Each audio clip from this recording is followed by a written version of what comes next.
Hi, everyone. My name is Tom Perez, and I'm the founder and CEO of Epik Project. Our mission is to disrupt the demand that drives sex trafficking and dismantle the forces that perpetuate it.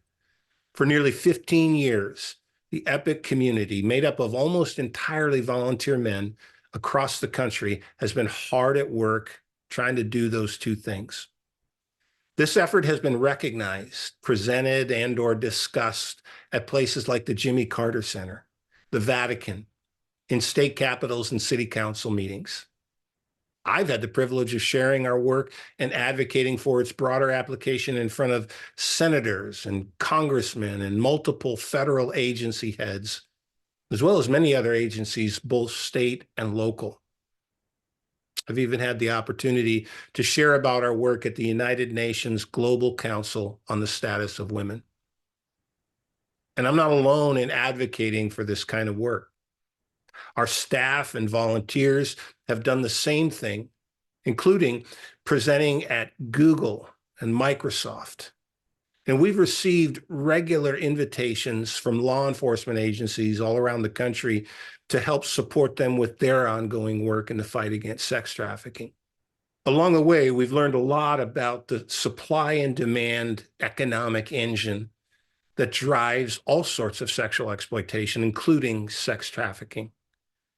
We've talked to literally tens of thousands of active sex buyers. And after years of doing this work, we're starting to ask some bigger questions. Questions like why? Why does this keep happening? Or questions like what? What needs to change in our world so the trauma and violence inflicted on the most vulnerable among us can actually be stopped? As I've thought about it, I realize that I've inherited, and so many of us guys have inherited, a masculine script that told us the best way to answer those kind of questions is to simply suck it up, find the bad guys, and beat the crap out of them. But when we tried to take this approach, when we tried to simply disrupt the demand that drives sex trafficking, we realized there's a deeper kind of disruption that needs to happen. We've learned that there are systems and structures and attitudes firmly entrenched in our culture that perpetuate exploitation, and until we address those, not much is likely to change. And then we experience the most shocking thing of all. We realize that our own sense of ourselves as men in this world itself, that needed to be disrupted as well. And there were very few guides to help us deal with that depth of disruption.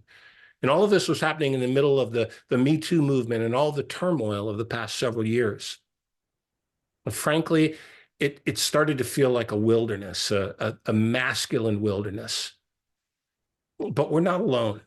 There are two things I can tell you about wilderness. One is you can navigate your way through them if you have the right tools.